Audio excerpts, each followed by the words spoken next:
The topic that we will talk more is about the structure in one organization. Actually, structure play an important role in one organization. What is organizational structure? Organizational structure is a formal reporting relationship, identify a grouping of individuals, and included a system to ensure effective communication, coordination, and integration. The number of employees that can be controlled directly by a manager is called span of control.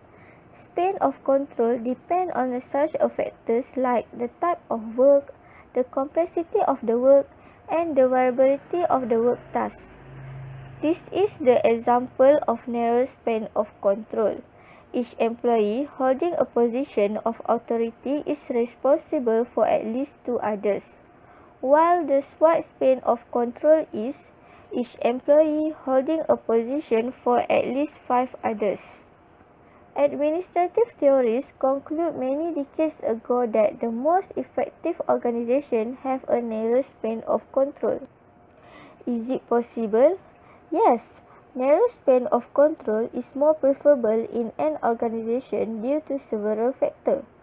Firstly, large organization. More managers are needed in the company and the cost of narrow span is more expensive. Only large organization is more preferable in an organization. Second, higher rank. A vice president, for instance, usually manages fewer than 4 people, while the lower ranking assembly line supervisor might manage oversee it. Third, less experience of workers.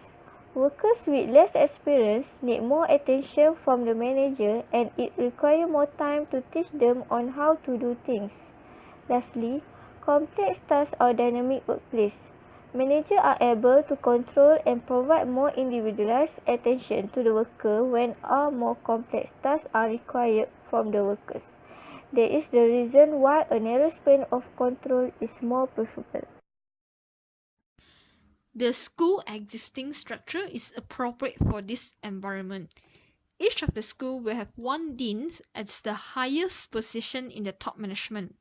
Under the dean, 3 deputy deans are appointed in the same managerial level to assist the dean in monitoring the progress and developments of school.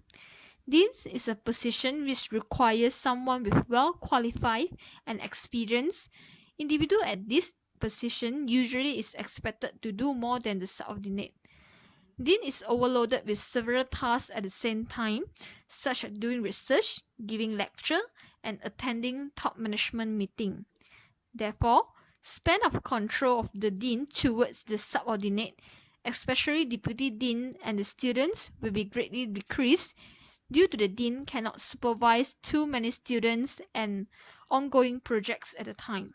Besides that, narrow span of control in school open up more specifications of job. This is to ensure that there is no overlapping of job scope in a particular area. For instance, Deputy Dean of Academic is responsible for students' academic. Deputy Deans of Research is responsible for research work, while Deputy Dean of Students' Affairs and Networking, who is in charge of networking, will take initiative to contact with the external for event venue booking, raising the image of school, and assisting students in the placements of industrial training.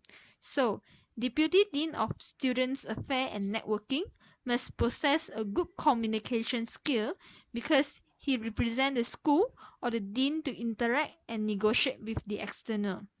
Therefore, it is very important that the right person should be placed in the right position in order to increase job efficiency.